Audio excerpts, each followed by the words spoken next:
Since it's the new year, we want to set goals and we want to see changes in the areas that we're trying to focus on and improve. As we lay out kind of our plan for the new year, you kind of have to identify your skincare goals and then how to kind of build a habit around it. Having SMART goals, so SMART, specific, measurable, achievable, relevant, and time-bound. And we'll go through them really quickly. So let's start with the S, the specific goal, getting specific. You want to define precisely the change you want to see in your skin. For example, instead of saying, I want to reduce the look of lines and wrinkles, you want to say, I want to reduce the look of lines around my mouth or around my nose or the wrinkles on the sides of my eyes or on my forehead. Go ahead and write down what it is specifically that you want to address. I know there are a lot to choose from. And you can just put them all down if you want, but be sure that you write them down, because later when we set up kind of how we're going to do this and how we're going to set up our regimen, you're going to be able to track those things, and you're really going to be able to see, are the products or the devices that you're using working on the areas that you've identified. All right, the M, measurable progress. You want to identify quantifiable markers for progress. So one of the things you could do is decide at different time points when you want to assess your results. You can just take pictures at day 0 before you start your regimen, and then decide maybe 30 days, 45 days, 60 days, 90 days, whatever you want to do, and take pictures at those time points. In doing that, you can see if the things you're doing are working. You can also say, I want to look in the makeup mirror every week and assess whatever it is you're looking at. Okay, the A in our SMART goals is achievable. So having achievable steps is basically breaking down your goal into smaller steps so that they're actionable and you can manage them. For example, if you decide to start using a serum or a retinol product and you decide that you are willing to do that every day or every morning or every other night, when you do that and you achieve that, that's an achievable step. It's hard to get there unless you put things into practice that are going to help you get there. I hope that helps. Okay, moving on to the R. So relevance to you. You want to make sure that whatever it is you're doing aligns with your goals. Do those products meet the needs to address that problem? That's, I guess, the relevant aspect of, are you choosing the right product? Another example would be if you want something that's collagen boosting to diminish the look of these lines or these lines or these lines, I might say, I want to use skincare products that do that. I might choose a device that helps do that. And then T is time bound. It could be, I want to review my photos in 8 weeks and see my lines and wrinkles around my nose or mouth diminished. And that's kind of different than measurable, because measurable is how you're doing it along the way and taking pictures along the way so that you can measure if you're advancing towards your goal. And it doesn't have to be rigid. It just kind of gives you an idea of what we're talking about and how you can assess the products you're using and the frequency and if they're working for the things that you want them to work on.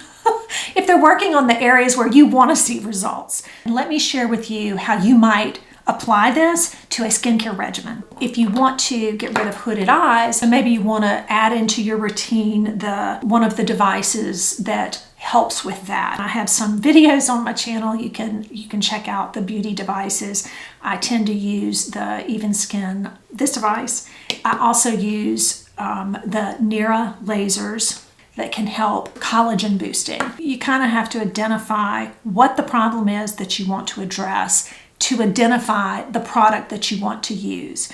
And if you want me to go over some of the products that you can choose for different issues, I'm happy to do that. Just leave me a comment down below. So once you kind of have your SMART goals and you know the things that you want to work on, then you have to figure out, how do I get there? How do I manage how often I use them? And how am I going to see results? This is where the tool comes in that I created that I think is going to be helpful because I use it myself. It's a habit tracker. This is for you to use however you wish. And the way I use it is to organize the different products I'm using so that I can keep track daily of what I'm doing, so that at the end of each week, I know I wanted to do the NIRA every night and morning, but I actually only did it 3 nights and 4 mornings, or what have you. That's just an example. I'll put the tracker up here because mine's a mess. But for example, if you want to use the NIRA and you know how often you want to use it, if it's every day of the week, you can go ahead and set that up on your tracker. Go ahead and check it off.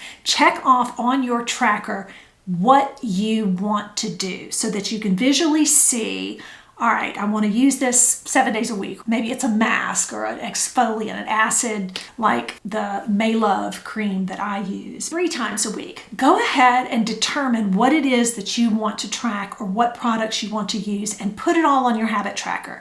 That's what I do. And when you do it, just highlight that you did it, and then you know what to add up over the week. That way, it's a visual cue to tell you this is how often I need to do it for efficacy to get the results that I want, and then this is how much I did it. So you're kind of doing 2 things at once. You don't have to look back and think, well, how many times was I supposed to do it? That's how I help myself remember without having to read all the labels every time, because I forget. And once I do get in the routine of it, I don't always have to look, and then it just becomes a matter of checking it off. It's basically setting a habit. It's deciding that you want to incorporate something new into your life, and you're intentionally planning how you're going to do it by carving out time or identifying when you're going to do it in a day or a week or what have you. It is amazing how much something like this can prompt your action. The other thing is, as you're doing it, 1 week, 2 weeks, 3 weeks, 4 weeks, you can assess how consistent you were and whether you're not seeing results because you aren't using it as much as you should, or you need to use it differently, you need to change your routine. All of these things are really helpful when you have it written down, and you don't really have to do a lot of the writing. Just decide what things you want to track and set it up, and then all you have to do is track it. And it kind of makes you feel good that you're organized and able to see that you're using the things you're buying, you're using the products, you're using the devices, and you're giving yourself the best chance to succeed and see the results. Whatever it is that you have that you want to track and you want to assess, you really want to get to a point where you say it's working or it's not working. I am going to track so many things using this tool.